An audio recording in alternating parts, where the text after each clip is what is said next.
Yesterday my eyes deceived me.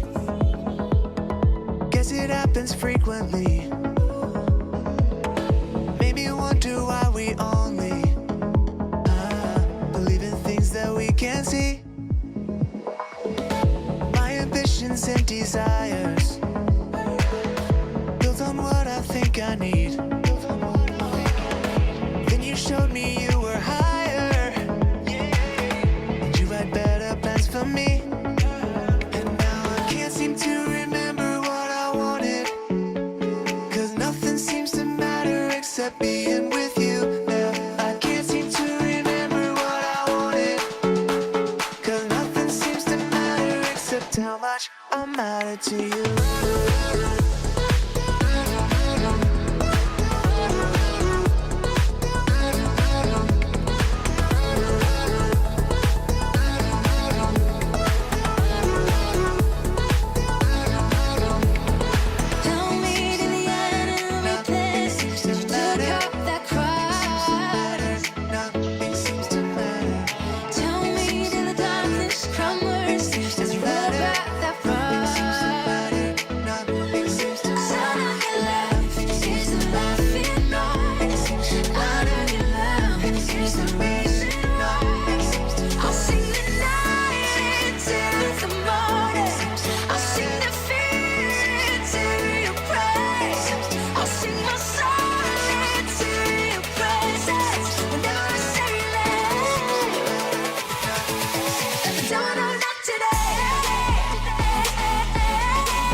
Yo,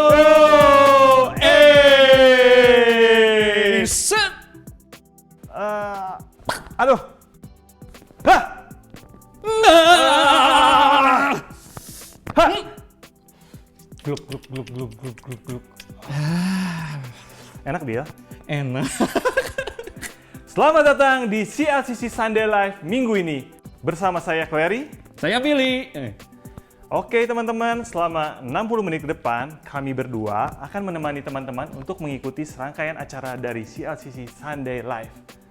Bill, lu dengar nggak sih? Kabarnya pemerintah akan kembali membuka roda perekonomian negara supaya semuanya bisa kembali ke keadaan normal. Tapi kalau menurut gua sih, kayaknya nggak bakal normal-normal banget ya. Lu apa sih Bill nyemprot-nyemprot gua? Ini tuh new normalnya gua, Claire. Tapi nyemprot tuh ke badan kali, bukan nyemprot ke depan. Ya ini kan biar hemat, daripada gue semprotin badan satu-satu, mending badan gue yang nyamperin desinfektannya. Nih tuh. Aduh, lu kayaknya terlalu berlebihan deh, Bia. Lu kayaknya sekarang jadi insecure. Padahal seharusnya kita kan harus tetap bisa untuk bersyukur. Kayak teman kita yang satu ini nih, namanya Mbak Inoy.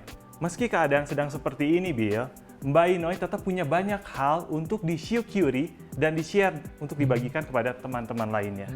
Yuk kita tonton videonya, tetap di CLCC Sunday Live! Halo, apa kabar? Shalom semuanya, saya dengan Inoy dari iHome. Saya hari ini mau membagi sebuah sukacita bagi saya sendiri maupun bagi saudara-saudara. Kita masih tinggal di rumah, tetapi ada satu hal yang saya sangat syukuri bahwa pada saat saya masih bisa bernafas, Tuhan memberikan kepada saya kesempatan untuk boleh berbuah. Satu hal yang saya lakukan yang sebelumnya jarang sekali saya lakukan, yaitu menghubungi satu atau dua teman saya yang sebelumnya jarang sekali ketemu, tidak pernah berhubungan. Saya hubungi mereka melalui WhatsApp, hanya menanyakan kabar mereka. Kadang-kadang hanya dengan mendengarkan bahwa mereka masih mengingat saya masih bisa dapat memberkati mereka dengan doa, dengan encouragement. Itu ternyata memberi sukacita yang berlimpah. Tuhan benar-benar memberikan kesempatan di pandemik ini untuk kita memikirkan orang lain lebih daripada diri kita sendiri. Tuhan Yesus memberkati. Loh, Bill, lu kok jadi lebay banget gini sih? Aduh, udah. Teman-teman, di saat-saat social distancing seperti ini, pasti kita kan jadi lebih sulit ya menjalin hubungan, apalagi kalau bukan dengan keluarga yang satu rumah, dengan pacar atau dengan rekan kerja dan lain sebagainya. Saya mau tanya nih, Billy, lu kan lagi pacaran ya? Gimana sih cara menjalin hubungan pacaran di saat social distancing seperti ini? Ya, paling gue bisanya video call sekarang. Tapi ya itu, Claire. Sering-sering video call, kuota gue habis lama-lama. Terus ya kangen sih pengen ketemu, tapi gue lebih takut corona daripada kangen. Wow, luar biasa banget ya Billy. Ternyata di saat-saat seperti ini justru kan kita punya banyak kesempatan ya buat ngelirik-lirik wanita atau pria lain, tapi Billy bisa tetap setia. Luar biasa. Wih. Bill, lu kalau semprot-semprot gua terus, gua berhenti nih jadi host. Ya, iya, gue janji, nggak semprot lagi, janji gue janji. Oke, janji lo ya buat nggak semprot-semprot gua lagi. Nah, itu janji lu yang pertama ya Bill. Tapi lu juga harus berjanji buat menjadi jemaat yang budiman. Lu tahu kan apa yang harus dilakukan sebagai jemaat yang budiman? Ini gue tahu nih, karena gue jemaat yang budiman, Claire. Jadi jemaat yang budiman itu harus like, subscribe, dan juga share Cactus Production BG ini ke semua orang. Kenapa Bill? Karena gratis. Ternyata yang gratis itu nggak cuma keselamatan, tapi like, subscribe, dan share juga gratis. Jadi, buat teman-teman nih yang merasa terberkati oleh CLCC Sunday Live, teman-teman boleh melakukan like, subscribe, dan share channel YouTube CLCC ke teman-teman kalian. Nah, sekarang sudah waktunya kita nih untuk mempersiapkan hati dan pikiran. Kenapa? Karena sebentar lagi kita akan mendengarkan firman Tuhan dan kita akan praise and worship bareng-bareng. Tentunya juga supaya kita bisa menjaga hati dan pikiran kita biar sempurna seperti Billy yang selalu menerapkan firman Tuhan. Jadi, jangan kemana-mana, tetap di CLCC Sunday Live. Hello Church, selamat datang di ibadah online CLCC. Saya mewakili seluruh jemaat CLCC ingin menyambut Bapak, Ibu, Saudara yang baru pertama kali mengikuti ibadah online CLCC. Welcome, saya berharap kita semua dalam keadaan baik dan sehat. Sebentar, ibadah online akan dimulai. Mari siapkan hati kita. Saya mengajak, mengencourage kita semua untuk bisa terlibat aktif ketika kita mengikuti ibadah online ini, baik saat praise and worship maupun saat firman Tuhan dibagikan. Jangan lupa siapkan catatan Bapak, Ibu, Saudara. Sebelum memberi, mari kita berdoa. Tuhan Yesus, terima kasih buat hari ini, terima kasih buat setiap penyertaan berkat Tuhan yang boleh kami terima sampai hari ini. Kalau sebentar kami mau memberikan persembahan umum dan perpuluhan, Tuhan biar lewat persembahan ini boleh jadi berkat buat gereja Tuhan maupun buat kota kami. Terima kasih Tuhan, terima kasih, hanya di dalam nama Tuhan Yesus kami berdoa dan mengucap syukur. Amin. Saudara juga dapat memberikan persembahan umum dan perpuluhan melalui nomor rekening CLCC Bandung berikut ini, atau dengan cara scan QR Code yang tertera pada layar.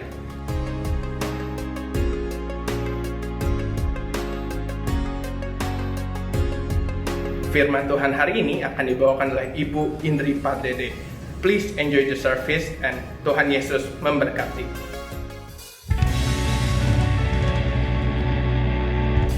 Shalom saudara, dimanapun saudara ada hari ini, kita mau sama-sama datang sama Tuhan dan naikkan syukur. Amin. Sebab sukacita kita bukan datang dari dunia ini, tetapi dari Tuhan. Haleluya. Tuhan terima kasih. Kami mau naikkan syukur kami. Kau baik Tuhan, Kau baik, Kau dahsyat. Mari sama-sama katakan saudara, bersyukurlah.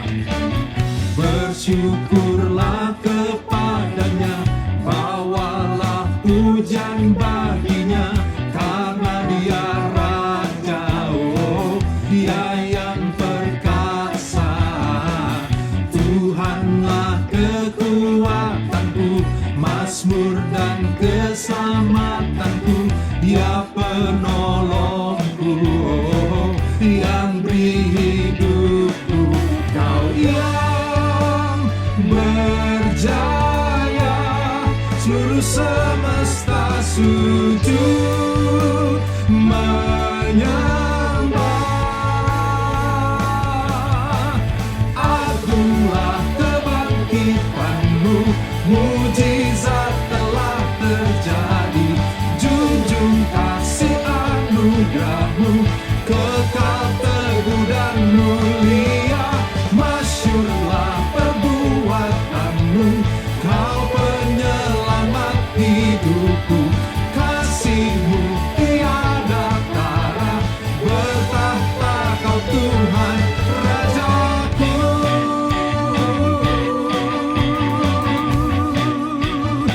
Haleluya. Amin. Mari bersyukur pada Tuhan. Bersyukurlah kepadanya, bawalah pujian baginya, karena dia Raja, oh, dia yang perkasa. Tuhanlah kekuatanku, mazmur dan keselamatanku, dia penolongku, oh, yang beri hidupku. Kau yang berjaya, seluruh semesta sujud menyembah. Agunglah kebangkitanmu, mujizat telah terjadi. Junjung kasih anugerahmu, kekal teguh dan mulia. Masyurlah perbuatanmu, kau penyelamat hidupku. Kasihmu tiada tara, bertahta kau Tuhan Rajaku.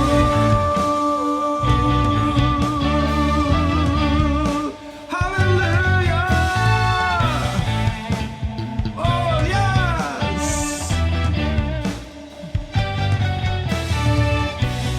Engkau Allah kami, Engkau berkuasa, Engkau dahsyat Tuhan Yesus.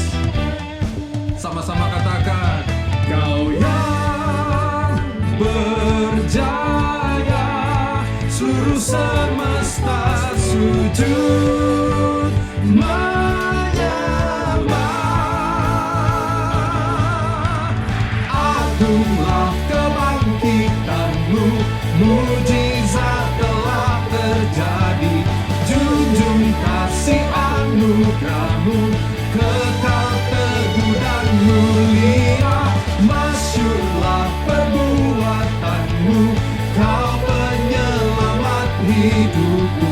Kasihmu tiada tara, bertahta kau Tuhan Rajaku.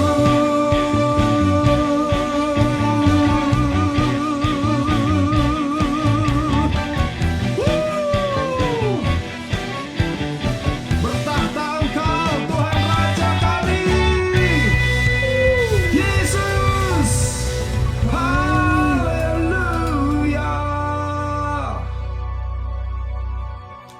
Terima kasih Tuhan. Kami tahu semuanya anugerah. Kami tahu kalau kami boleh ada hari ini, semua kasih karunia-Mu Tuhan. Terima kasih Tuhan. Untuk itu kami datang, kami menyembah-Mu Tuhan. Haleluya. Bapa-Ku datang dan berserah, ku nyatakan Kau yang berkuasa dalam gelap. Kau setia, Kau cahaya hidupku. Ya Tuhan, Kau kuatkan aku bertahan. Kau harapan dalam kesulitan. kesesakan, Kau buktikan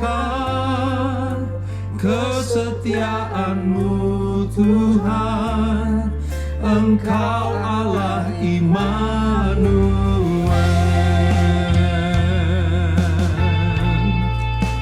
Wow.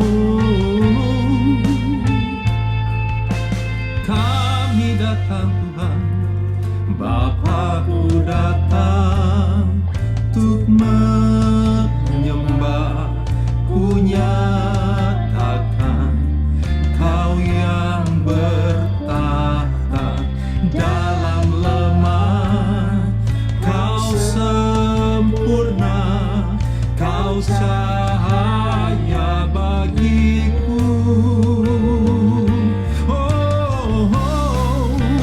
Kau kuatkan aku bertahan, Kau harapan dalam kesesakan, Kau buktikan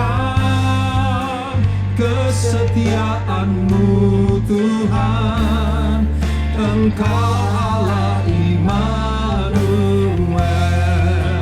Kau kuatkan aku bertahan, Kau harapan dalam kesesakan, Kau buktikan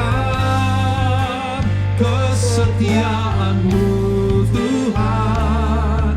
Engkau Allah Immanuel.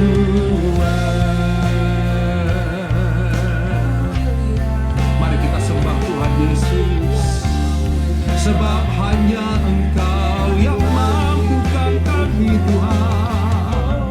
Sekarang kami sembah-Mu, sebab hanya Engkau yang layak terima sembah, layak terima pujian, layak terima hormat, pengagungan. Haleluya.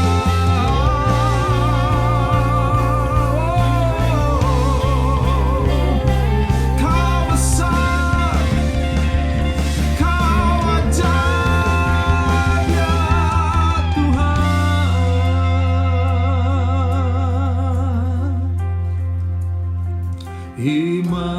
Immanuel, Immanuel, Engkau besertaku.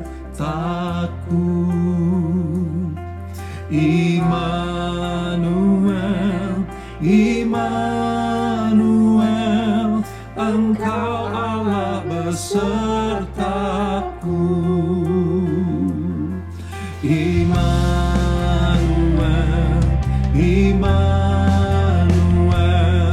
Engkau besertaku. Immanuel,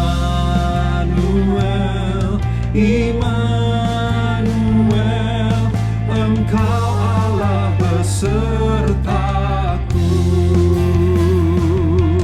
Immanuel, Immanuel, Engkau besertaku.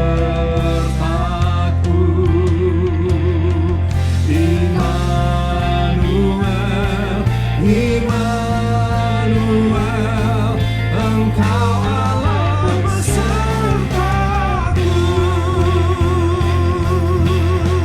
Hey! Kau kuatkan aku bertahan, Kau harapan dalam kesesakan, Kau buktikan kesetiaan-Mu Tuhan. Engkau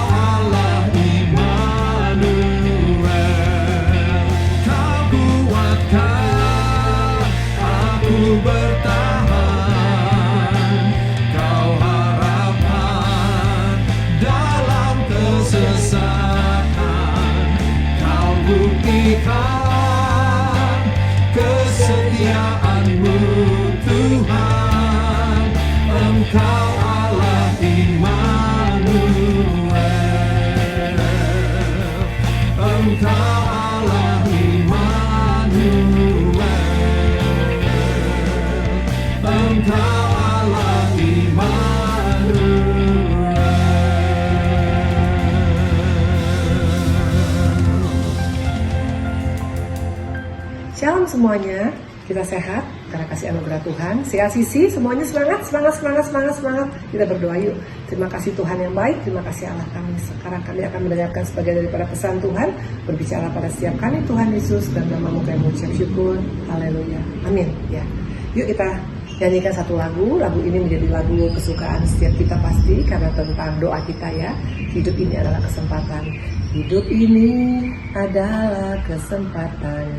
Hidup ini untuk melayani Tuhan. Jangan sia-siakan waktu yang Tuhan beri. Hidup ini harus jadi berkat. Oh Tuhan, pakailah hidupku selagi aku masih kuat. Bila saatnya nanti ku tak berjaya lagi, hidup ini sudah jadi berkat. Lagu ini, bapak, ibu-ibu, anak muda, siapapun engkau brother, sister, bukan lagu kebangsaan, bukan lagu kebiasaan, tapi boleh menjadi doa kita ya. Corona saat ini yang kita hadapi atau apapun nanti di masa akan datang, tantangan akan semakin banyak. Kami pegang satu hal, hidup mati kita hanya untuk Tuhan, dan waktu kita masih bisa ada sampai saat ini, berikan yang terbaik bagi Tuhan ya. Oke, siap dengan firman Tuhan. Kita akan berbicara tentang family ya, tentang keluarga. Nah, kita buka Matius 1 ayat 1 yuk. Matius 1 ayat 1 demikian, inilah silsilah Yesus Kristus, anak Daud, anak Abraham ya. Jadi kitab Injil dimulai dari silsilah Yesus Kristus ya. Nah, Lukas 2 ayat 10 sampai dengan 11, lalu kata malaikat itu pada mereka, jangan takut, sebab sesungguhnya aku memberitakan kepadamu kesukaan besar untuk seluruh bangsa. Hari ini telah lahir bagimu juru selamat, yaitu Kristus Tuhan di kota Daud ya. Yang kedua dikatakan tentang kelahiran Tuhan Yesus ya. Yang ketiga Yohanes 2 ayat 11. Hal itu dibuat Yesus di Kana yang di Galilea sebagai yang pertama dari tanda-tandanya, dan dengan itu ia menyatakan kemuliaannya dan murid-muridnya percaya kepadanya. Ini berbicara tentang pelayanan Tuhan yang pertama kali ya. Sudah dia mulai start pelayanan sesudah doa puasa 40 hari 40 malam. Pelayanan pertama sekali adalah tentang anggur manis yang ada di Kana. Yang keempat, kita coba buka lagi Yohanes 6 ayat 9. Karena itu berdoalah demikian ya. Ini doa yang diajarkan oleh Yesus ya. Bapa kami yang di surga, dikuduskanlah namamu ya. Itu yang tentang doa. Kelima, Roma 8 ayat 15. Sebab kamu tidak menerima roh perbudakan yang membuat kamu menjadi takut lagi, tapi kamu telah menerima roh yang menjadikan kamu adalah anak Allah. Oleh roh itu kita berseru, ya Aba, ya Bapa. Itu yang kelima. Dan yang keenam, Yohanes 19 ayat 26 dan 27. Ketika Yesus melihat ibunya dan murid yang dikasihnya di sampingnya, berkatalah ia pada ibunya, Ibu, inilah anakmu.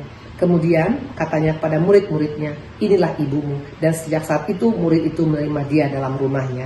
Ini waktu Tuhan di kayu salib ya. Dia melihat ada Maria ibunya, dan dia menitipkan ibunya pada murid-murid kesayangannya.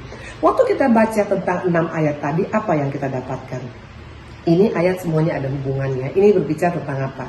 Ini berbicara tentang Tuhan mau membuktikan kepada kita, mau menjelaskan kepada kita. Dari pertama sekali Injil Matius ya, itu dimulai dari silsilah Yesus sampai kelahiran Tuhan Yesus, bahkan sampai pertama kali mujizat terjadi di Kana ya. Dan juga dikatakan tentang doa yang diajarkan Tuhan, bahkan juga dikatakan kita bukan lagi hamba tapi seorang anak, maka memanggil Bapa kita, memanggil Tuhan adalah dengan Aba ya Bapa. Dan yang terakhir sebelum Tuhan juga mati di kayu salib, dikatakan dia ada titipkan ibunya kepada murid kesayangannya Yohanes. Apa yang kita dapat dari 6 kisah ini? Ini berbicara tentang kekristenan. Ternyata itu bukan hanya sekedar agama, bukan hanya sekedar keyakinan, tapi kekristenan itu adalah berbicara tentang hubungan yang sangat dekat antara Allah pencipta langit dan bumi dengan kita sebagai umatnya ya. Ini tidak main-main. Maka dikatakan tadi sampai kita berkata kepada Bapa, itu kita memanggil Aba ya Bapa. Kita bukan memanggil hanya Tuhan, bukan memanggil hanya Allah, tapi dia adalah Aba Bapa kita ya. Bahkan waktu sampai matinya pun Yesus tetap dia masih concern tentang mamanya Maria. Maka dia bilang sama murid kesayangannya, inilah ibumu ya. Dan akhirnya Yohanes itu bersama-sama dengan Maria. Nah intinya di sini apa yang kita dapat? Coba kita buka satu lagi, Kejadian 2 ayat ke-18. Tuhan Allah berfirman, ini waktu Tuhan menjadikan bumi ini ya, waktu Tuhan menjadikan Taman Eden ya. Kejadian 2:18, Tuhan Allah berfirman, tidak baik kalau manusia itu seorang diri. Aku akan menjadikan penolong baginya yang sepadan dengan dia. Kapan ciptaan Tuhan dianggap menjadi baik dan menjadi sempurna? Waktu ada keluarga di Taman Eden. Nah ternyata ya, waktu ada tumbuhan, waktu ada binatang, waktu ada darat, waktu ada laut, waktu ada terang, itu semuanya fine, itu semuanya baik. Tapi yang waktu teramat amat baik, sempurna pada saat ada family dalam Taman Eden. Nah ini berbicara tentang apa? Ternyata Tuhan sangat menjunjung tinggi nilai daripada pernikahan, nilai daripada keluarga ya. Dan keluarga adalah cara Tuhan mewakili kita, mewakili untuk nanti kita menjadi keluarga kerajaan Allah ya. Makanya kenapa Tuhan sangat concern tentang keluarga. Karena bagaimana kita bisa berkata kita adalah keluarga kerajaan Allah kalau kita tidak pernah mengalami keluarga yang di dunia ini menjadi keluarga yang berbahagia, keluarga yang betul-betul bisa menjadi berkat bagi banyak orang ya. Nah dikatakan tadi di sini, iblis tidak suka ini. Karena iblis tidak mau konsep tentang keluarga kerajaan Allah itu bisa kita nikmati pada saat kita memiliki keluarga kita di bumi ini. Makanya dia berusaha dengan caranya memutarbalikkan fakta. Iblis dengan segala macam cara memutarbalikkan fakta agar kita tidak pernah bisa mengalami apa yang namanya keluarga yang happy family di dunia ini. Dengan sendirinya kalau kita tidak mendapatkan keluarga yang bahagia di dunia ini, kita nggak akan punya bayangan tentang menjadi keluarga, menjadi anggota kerajaan Allah, menjadi keluarga kerajaan Allah. Karena di dunia saja kita sudah bermasalah dengan keluarga. Bagaimana kita bisa mengerti keluarga yang baik itu bagaimana sebenarnya.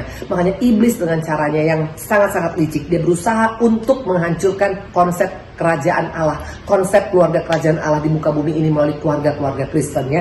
Nah kalau kita lihat angka statistik perceraian itu sangat tinggi sekali. Bahkan yang paling menyedihkan, angka perceraian tertinggi kalau kita lihat dari statistik yang ada di dunia itu malah lahir daripada keluarga-keluarga Kristen, keluarga-keluarga daripada orang-orang yang percaya Yesus ya. Itu dikatakan angka perceraian tinggi. Dan bukan hanya sekedar itu, menyusul berikutnya angka orang yang tinggal bersama ya, yang tinggal bersama, yang living together tanpa ada ikatan pernikahan itu pun juga luar biasa tingginya dan semakin meningkat karena mereka menganggap pernikahan itu membuat pusing ya. Belum lagi nanti gonogini, belum lagi nanti masalah perceraian, belum lagi surat menyurat. Intinya mereka menganggap pernikahan tidak penting lagi. Dan yang sangat menyedihkan lagi bukan hanya sekedar itu, dianggap itu adalah sangat-sangat wajar ya, sangat-sangat biasa. Makanya banyak keluarga-keluarga akibatnya karena keluarganya berantakan, karena pernikahannya berantakan, anak-anaknya pun jadi berantakan. Bukan lagi menjadi anak-anak ilahi seperti yang kerinduan daripada Tuhan. Nah waktu keluarga-keluarga Kristen ini dalam keadaan tidak berbahagia di dunia, bagaimana mereka bisa membayangkan keluarga menjadi anggota keluarga kerajaan Allah. Dan iblis tepuk tangan untuk hal ini. Ada 3 konsep yang iblis sudah terapkan, yang iblis sudah sebarkan dan ternyata ditelan bulat-bulat oleh banyak keluarga-keluarga Kristen, keluarga-keluarga orang percaya. Hari ini kita akan buktikan ya, jangan sampai kita ikut termasuk di dalamnya. Karena belum tentu mayoritas itu betul, belum tentu kebenaran itu sekarang, belum tentu kebenaran yang menurut dunia itu adalah kebenaran menurut Tuhan. Karena Tuhan tidak pernah izinkan yang namanya perceraian daripada awal. Bahkan Tuhan berkata, aku benci perceraian karena dipersatukan oleh Tuhan, tidak bisa dipisahkan oleh siapapun kecuali oleh karena maut. Itu jelas firman Tuhan. Karena Tuhan sangat ingin kita merasakan apa yang namanya keluarga bahagia dalam dunia ini, supaya kita bisa ngebayang kalau di dunia ini saja seperti ini, bagaimana kalau kita menjadi anggota keluarga kerajaan Allah. Itu yang Tuhan inginkan pada setiap umatnya ya. Nah kita lihat 3 nilai yang keliru yang selama ini banyak diadopsi oleh keluarga Kristen, bahkan dianggap ini sangat-sangat biasa dan sangat-sangat wajar. Nah waktu kita tanpa disadari mulai mengadopsi penilaian ini, ayo kita ambil keputusan hari ini. Karena ingatlah, Tuhan tidak pernah menjadikan keluarga yang tidak happy di dunia ini. Tuhan ingin menjadikan keluarga yang sangat luar biasa. Maka dikatakan pertama kali terjadi mujizat itu di mana? Bukan waktu ada orang mati dibangkitkan, bukan waktu orang sakit berjalan, bukan waktu ada orang yang lumpuh dikatakan disembuhkan, bukan waktu usaha bangkrut, no. Tapi dikatakan waktu ada keluarga yang mulai kehilangan anggur manis. Di sana Tuhan turun tangan. Padahal katanya awalnya belum waktunya. Tuhan sangat concern dan prioritas tertinggi daripada surga adalah apa? Family, keluarga, pernikahan ya. Nah kita akan lihat ada 3 nilai yang keliru. Yang pertama ya, semua ini ada dalam Yohanes ya. Nah saya percaya setiap kita diberikan hikmat oleh Tuhan untuk kita bisa menangkap dan untuk kita supaya bisa tidak termasuk di dalamnya ya. Yohanes 2 ayat 10. Dan berkata kepadanya ya, ayat 10, dan berkata kepadanya, setiap orang menghidangkan anggur yang baik dahulu, dan sudah orang puas minum, barulah yang kurang baik. Akan tetapi engkau menyimpan anggur yang baik sampai sekarang. Nah ini dikatakan oleh oleh orang-orang yang ada di pesta, karena mereka kaget waktu mereka mencicipi anggur itu yang dibuat oleh Tuhan. Kok bisa beda? Awalnya kan anggurnya memang manis, tapi kok ini tetap sama manis padahal sudah begitu banyak dan jamnya sudah berlalu dan ini sudah hari ketiga. Biasanya kalau hari pertama misalnya sekarang anggurnya masih manis, fine, karena biasanya orang Israel itu menikah kurang lebih berapa hari, bahkan mungkin sampai 3 hari. Nah tapi ini sudah hari ketiga, kok masih bisa anggurnya sama seperti hari pertama. Ini membuat orang jadinya kaget, dan ini buat mereka berkata, loh biasanya kan setiap orang memberikan anggur itu hanya baik awalnya, hanya yang manis pada awalnya. Makin hari kedua, hari ketiga makin yang biasa-biasa, mungkin yang kurang manis, bahkan mungkin yang tidak manis sama sekali. Dan itu dianggap wajar. Tapi dikatakan di sini ya, dikatakan di sini mereka kaget. Nah, ini yang sekarang sudah menjadi norma dalam rumah tangga. Banyak orang Kristen menganggap bahwa dalam pernikahan awalnya saja yang fine itu is okay. Tapi makin kemari ya udahlah biasa-biasa aja. Malah ada yang mengatakan seperti kakak adik saja. Tidak ada firman Tuhan seperti itu. Tuhan mau bahwa setiap kita harus tetap menjaga anggur manis dalam keluarga. Karena bagaimana kita, saya misalnya, dan sahabat-sahabatku di tempat ini yang mengatakan bahwa kita tetap memiliki anggur manis dengan Tuhan yang nggak kelihatan. Kalau dalam keluarga saja kita sudah tidak punya anggur manis lagi ya. Memang tetap tidak bercerai, memang masih bersama-sama, tapi sudah tawar ya, sudah nggak ada rasa apa-apa lagi, nggak ada rasa harmonis, nggak ada rasa kerukunan, nggak ada rasa cinta lagi. Itu terjadi dan dianggap itu wajar, karena semuanya hanya awalnya yang bagus, awalnya yang luar biasa. Makanya ada dikatakan sampai ada honeymoon ya.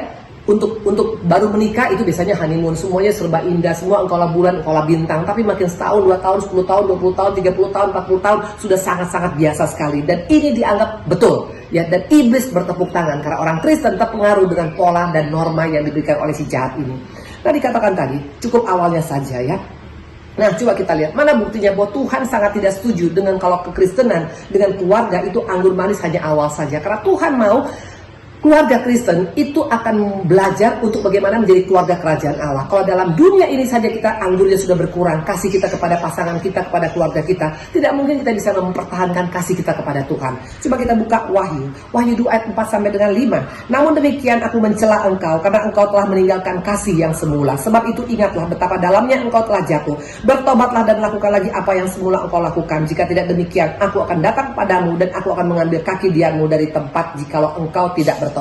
Ini jelas tidak main-main. Tuhan ingatkan dengan cara bagaimana dikatakan bertobat kembali. Tuhan mencela. Tuhan mencela bukan karena kita pindah agama. No, Tuhan mencela bukan karena kita tidak pelayanan lagi. Tetap kita mungkin masih bisa pelayanan, masih bisa beribadah, masih bisa baca firman, masih tetap dalam rumah tangga. Tapi udah nggak ada lagi love itu, udah nggak ada kasih itu, udah nggak ada kasih semula, sudah nggak ada. Maka yang kita lakukan itu semua hanya rutinitas saja. Beribadah rutinitas, pelayanan rutinitas, baca firman rutinitas, menyembah Tuhan rutinitas. Semua hanya karena rutinitas dan Tuhan nggak tahan. Dikatakan Tuhan mencela, Tuhan katakan kembali. Demikian juga dalam rumah tangga. Waktu rumah tangga mulai kehilangan anggur manis, Tuhan pun mencela dengan berkata kembali kepada kasih mula-mula. Karena anggur manis bukan hanya milik awal pernikahan. Hari pertama anggur manisnya ada, hari kedua harus ada, hari ketiga tetap ada sampai selama-lamanya sampai Tuhan panggil kita harus tetap ada anggur manis. Nah coba kita buka Yesaya 1. Waktu kita menganggap yang penting kan nggak cerai Bu Indi, yang penting kan tetap sama-sama, yang penting kan pokoknya kan tetap masih ibadah. Apa kata Tuhan? Yesaya 1 ayat 12 dan 14. Apabila kamu datang menghadap hadiratku, siapa yang menuntut itu daripadamu bahwa engkau menginjak-injak pelataran bait suciku? Kenapa sampai Tuhan begitu marah? Kita buka ayat ke-14. Perayaan-perayaan bulan barumu dan pertemuan-pertemuanmu yang tetap, aku benci melihatnya. Semua itu menjadi beban bagiku. Ada kata tetap, ya artinya yang semua kita lakukan itu hanya karena rutinitas, karena kebiasaan, karena kewajiban. Dalam rumah tangga juga, kalau kita dalam hanya sekedar kewajiban dengan suami, dengan istri, dengan anak-anak, itu gak akan bisa membuat kita bisa menjadi pribadi yang menyenangkan hati Tuhan. Tuhan mau tetap ada anggur manis. Dalam kehidupan rohani kita juga harus tetap ada kasih mula-mula. Waktu pertama kali kita terima Yesus, itu kita berapi-api, antusias, cari Tuhan, baca firman, kemana-mana ada seminar, ada KKR datang. Hari ini bagaimana waktu kita datang ibadah? Tetapkah antusias? Tetapkah karena kita kasih dan cinta pada Tuhan? Atau sekedar ya sudahlah, yang penting asal datang ibadah saja. Waktu itu menjadi gaya hidup kita, kita tidak akan pernah bisa menyenangkan hati Tuhan. Tuhan katanya mencela dan Tuhan berkata kembali. Kalau Kalau enggak, aku ambil kaki dianmu. Tuhan sangat-sangat marah. Dalam rumah tangga juga bagaimana ya? Sering kali yang membuat, makanya kenapa mulai anggur manis berkurang. Waktu komunikasi mulai berkurang dalam rumah tangga. Memang ada pembicaraan, tapi pembicara hanya sitar-sitar itu saja. Misalnya hanya masalah bisnis, hanya masalah bagaimana anak-anak semuanya sehat, atau masalah apa, atau hanya masalah misalnya sekarang pelayanan saja. Tidak ada yang salah dengan topik yang itu, tapi waktu topiknya hanya itu saja, tanpa membuat kita bonding dengan kita punya pasangan, tanpa membuat kita bonding dengan anak-anak. Jangan hanya berbicara dengan anak-anak hanya tentang peraturan-peraturan. Sekolah bagaimana, nilai bagaimana, ada harus bonding ya, ada rangkulan ya, ada pelukan, ada katakan I love you. Itu sangat penting, karena bagaimana engkau dan saya bisa berkata aku mencintai engkau Tuhan dengan kasih mula-mula, kalau dengan keluarga kita sendiri saja kita tidak punya kasih mula-mula lagi. Dan ini yang membuat Tuhan sangat worry, karena tanpa kasih mula-mula kita adalah nol di mata Tuhan. Karena Tuhan mau kita kembali kepada kasih mula-mula itu. Anggur manis harus dipelihara. Kalau hari pertama anggurnya manis, hari kedua, hari ketiga dan seterusnya harus tetap manis. Dengan cara bagaimana? Ayo pelihara komunikasi yang sehat, komunikasi yang bukan hanya sekedar rutinitas. Karena sering kali rutinitas membuat kita kehilangan anggur manis dalam keluarga ya. Ada bonding ya, ada family time. Family time bukan hanya sekedar karena kita keluar negeri saja, bukan. Tapi waktu family time itu ada nggak komunikasi? Bukan hanya sibuk main HP sendiri, sibuk dengan gadget sendiri. Itu bukan yang Tuhan inginkan. Tuhan inginkan ada rasa bonding, ada kebersamaan. Itu yang Tuhan inginkan. Demikian juga sebagai keluarga kerajaan Allah. Tuhan mau kita menyembah Dia karena kita mengasihi Dia. Akan berbeda orang yang menyembah Tuhan, melayani Tuhan karena mengasihi, dengan orang yang sekedar hanya melayani Tuhan ya. Seperti itu. Nah, yang pertama tadi adalah apa dikatakan tadi tentang tidak ada lagi anggur manis, dan dianggap itu biasa. Karena dikatakan tadi oleh orang-orang yang ada di pesta itu, biasanya setiap orang biasanya memberikan anggur yang manis itu awalnya saja, hari pertama saja, tapi hari ketiga sudah yang biasa-biasa. Itu norma daripada si jahat, itu bukan daripada Tuhan. Karena Tuhan mau kita tetap memiliki anggur manis sampai Tuhan datang kedua kali ya. Rumah tangga, pelihara anggur manis. Melalui apa? Komunikasi yang bonding, yang saling. Bukan komunikasi hanya sekedar perintah atau sekedar instruksi. Tapi komunikasi yang betul-betul I love you dan you love me. Dan intinya itu yang membuat Tuhan disukakan ya. Yang pertama tadi adalah apa? Yang pertama tadi adalah anggur manis yang berkurang. Jangan anggap itu biasa-biasa. Rumah tangga yang mulai kehilangan keharmonisan, itu bukan biasa-biasa, itu problem. Karena tidak akan bisa kita menyenangkan hati Tuhan kalau engkau dan saya tidak punya keluarga yang harmonis dalam dunia ini ya. Kita hanya bisa punya hubungan harmonis dengan Tuhan, itu dimulai dari keluarga kita dulu. That's number one. Yang kedua, Yohanes 2 ayat 2. Yesus dan murid-muridnya diundang juga ke perkawinan itu. Kesannya ini bagus, betul. Yang penting kan Bu Idri, waktu anak saya menikah, waktu kami menikah kan, itu kan betul. Itu dihadiri oleh Tuhan Yesus. Jangan jadikan Tuhan hanya sebagai tamu dalam pesta pernikahan kita. Kalau kita hanya menjadikan Tuhan sebagai tamu dalam pesta pernikahan kita, what next? Karena hidup pernikahan itu bukan seperti abrakadabra. Itu kita akan menjalani sampai Tuhan datang kedua kali, betul? Nah, artinya bisa 1 tahun, bisa 2 tahun, bisa 10 tahun, bisa 20 tahun, bisa 30 tahun. Bagaimana kita bisa kuat menghadapi orang yang berbeda dengan kita, menghadapi orang-orang yang berbeda dengan kita, kalau kita tidak mengizinkan Tuhan campur tangan di dalamnya. Jangan jadikan Dia hanya sebagai tamu. Betul, itu bagus. Mengundang Yesus untuk memberkati, kita diberkati di gereja itu keren. Tapi hanya di gereja saja diberkati, habis itu Tuhan gak campur tangan dalam hidup kita, kita gak akan kuat. Makanya Tuhan mengajarkan dalam Yohanes ya, kita lihat ayat kelima ya. Tapi Ibu Yesus berkata pada pelayan-pelayan, apa yang dikatakan padamu, buatlah itu ya. Ini jelas ya, biarlah Tuhan yang menjadi chief commander dalam kita punya keluarga. Karena waktu keluarga kita, bosnya ya, penentu dalam keputusan adalah Tuhan, akan total berbeda ya. Dikatakan tadi Tuhan, dikatakan dalam Yohanes ini, Ibu Yesus berkata apa yang dikatakannya itu, perbuatlah itu. Ini kata kunci rumah tangga yang bisa menjadi rumah tangga yang menjadi berkat. Ini rumah tangga yang bisa solid, yang bisa kuat. Waktu bukan lagi kita yang menjadi chief commander, bukan suami, bukan istri, bukan anak-anak, tapi Tuhan yang diutamakan nomor 1.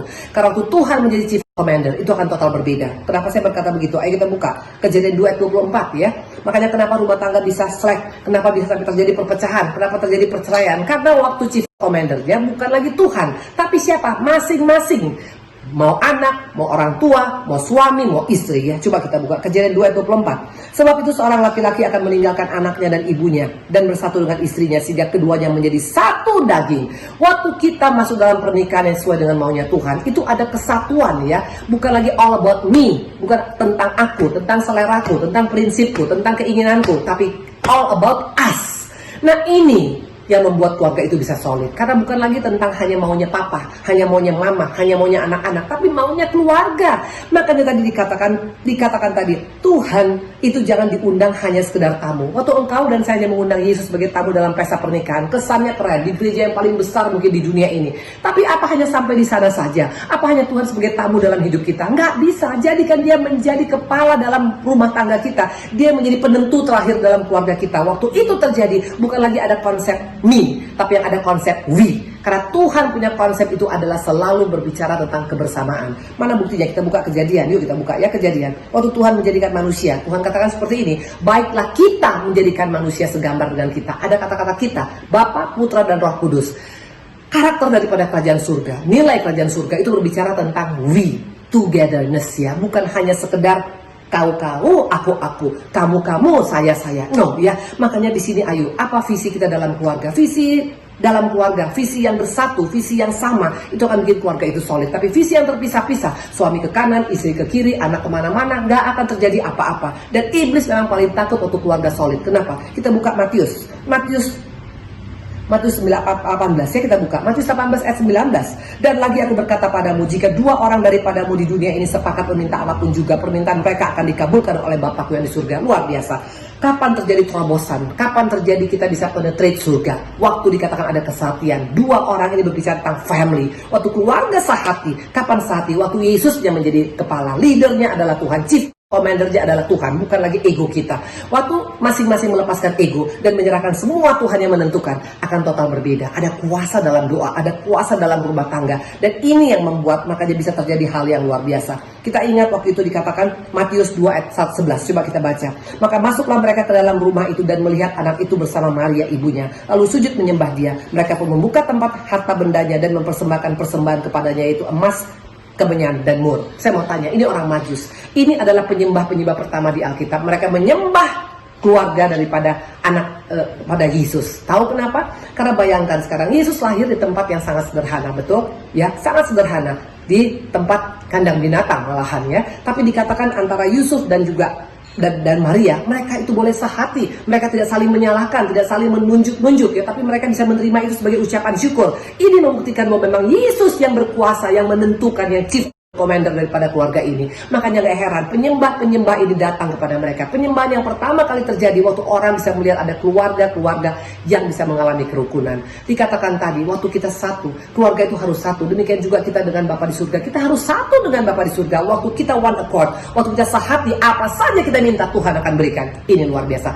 Iblis gak suka, maka iblis berusaha bagaimana caranya ego masing-masing itu yang dibesarkan. Iblis pakai ego suami, ego istri, ego anak. Akibatnya keluarga itu tidak bisa mengalami kesatuan ya. Nah itu yang kedua. Maka tadi dikatakan jangan hanya cuma undang Yesus sebagai tamu. Bagus, diberkati di gereja, bagus. Tapi itu tidak menentukan. Tapi bagaimana selanjutnya, pernikahan besoknya, lusanya, tahun depannya, apakah masih tetap Tuhan sebagai chief commander atau kita sendiri? Karena waktu kita sebagai pemimpin dalam keluarga pasti akan hancur. Karena ego masing-masing akan keluar. Dan ego itu bukan produk surga. Produk surga adalah we, us, kita ya. Nah itu yang kedua. Nah yang ketiga dikatakan adalah apa? Yang ketiga, Yohanes 2 ayat 7. Yesus berkata kepada pelayan-pelayan, isilah tempayan-tempayan itu penuh dengan air, dan mereka pun mengisinya sampai penuh. Ini konsep yang ketiga. Kalau konsep daripada iblis adalah apa? Ya sudahlah, boleh ikut Tuhan, tapi nggak usah terlalu serius-serius banget. Ingat waktu bagaimana orang Israel mau keluar?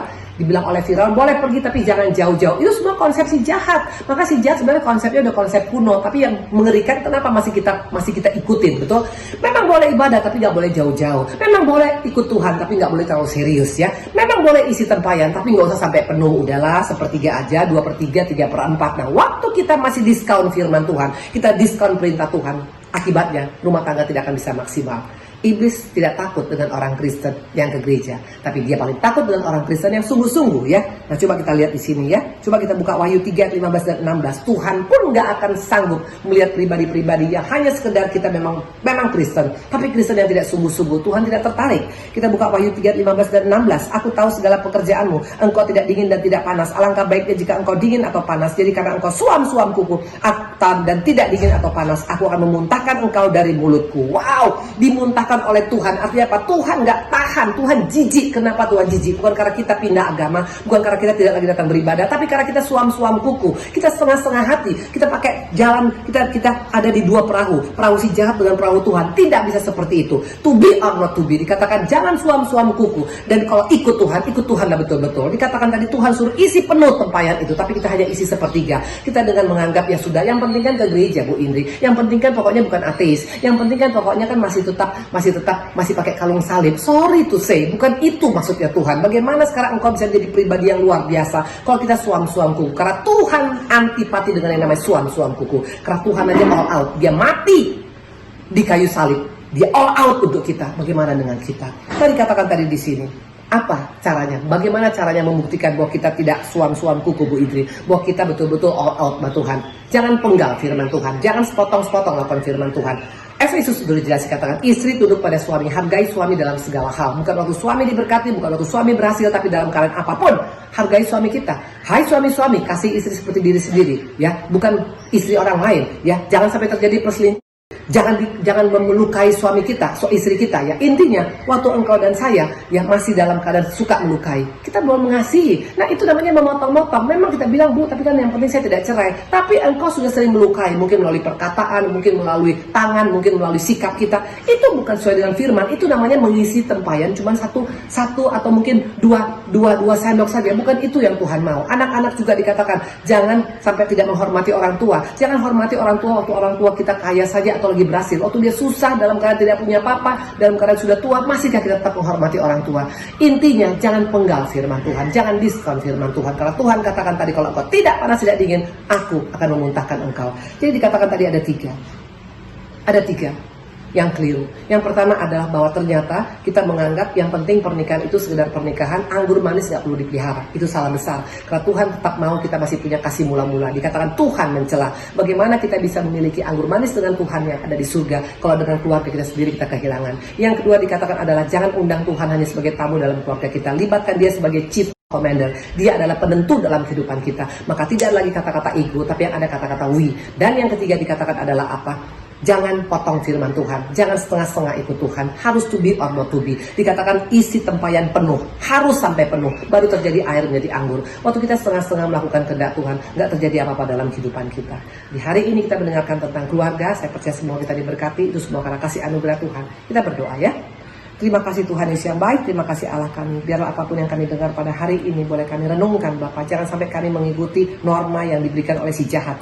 Yaitu ada 3 norma tadi tentang anggur itu tidak perlu manis sampai kemudian hari kami sudah menikah lama. Yang kedua juga kami tidak hanya mengundang engkau sebagai tamu dalam hidup kami. Dan yang ketiga kami juga Bapak tidak mau Bapak setengah-setengah ikut engkau. Terima kasih Bapak, berkati CLCC, berkati keluarga-keluarga. Dan kami percaya waktu kami memiliki keluarga yang baik di dunia ini, kami percaya kami juga akan sangat mudah untuk menjadi keluarga, menjadi anggota keluarga kerajaan Allah yang luar biasa. Dan namamu kami mengucap syukur, haleluya, amin. Saya percaya setiap kita diberkati lewat pesan dari Bu Indri baru saja. Dan sebentar saya mau ajak kita berdoa bersama-sama untuk menerima berkat daripada Tuhan. Mari umat Tuhan yang disayangi Tuhan dan mau sayang sama Tuhan lebih lagi. Terimalah sekarang berkat yang berlimpah-limpah dari Allah Bapa kita di surga. Dalam cinta kasih anak yang tunggal, Yesus Kristus Tuhan kita yang hidup. Dan dalam persekutuan yang manis dengan Roh Kudus, biar selalu menyertai kita semua dalam segala sesuatu yang kita kerjakan. Dan membuat kita memuliakan Tuhan di dalamnya. Dari sejak hari ini, sampai Yesus menjemput dari awan-awan, bahkan sampai selama-lamanya. Yang percaya sudah memang berkat Tuhan lebih lagi, sama-sama kita katakan, amin. Tuhan memberkati saudara semua, happy Sunday.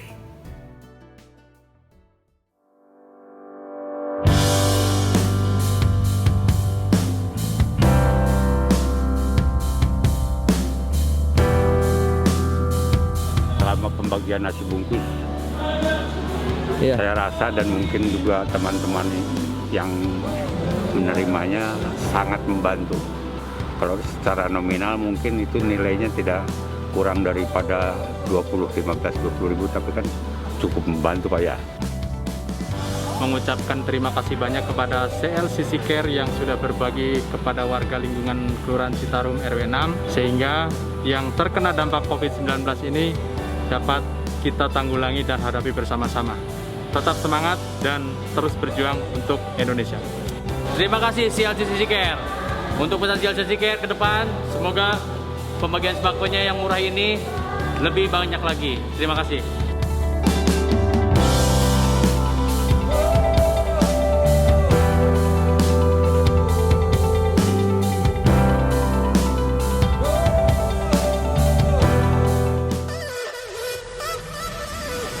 Ita Herald menurut kami sebuah brand yang sangat fenomenal. Gak pernah lihat stand-stand yang di mall, tapi penggemarnya banyak banget. Membangun tim Ita Herald itu gimana? Yang pastinya itu sebuah proses panjang. Apakah kita lebih ke profit oriented atau ke people oriented? Ita Herald Team mau divisinya apapun, semua tim itu buat kita sama. Mereka semua itu heroes.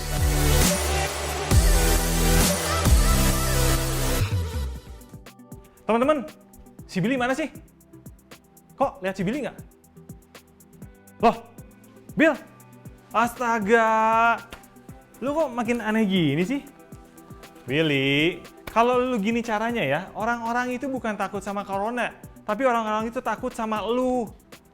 Harusnya lu tuh nggak harus parno berlebihan, Bill.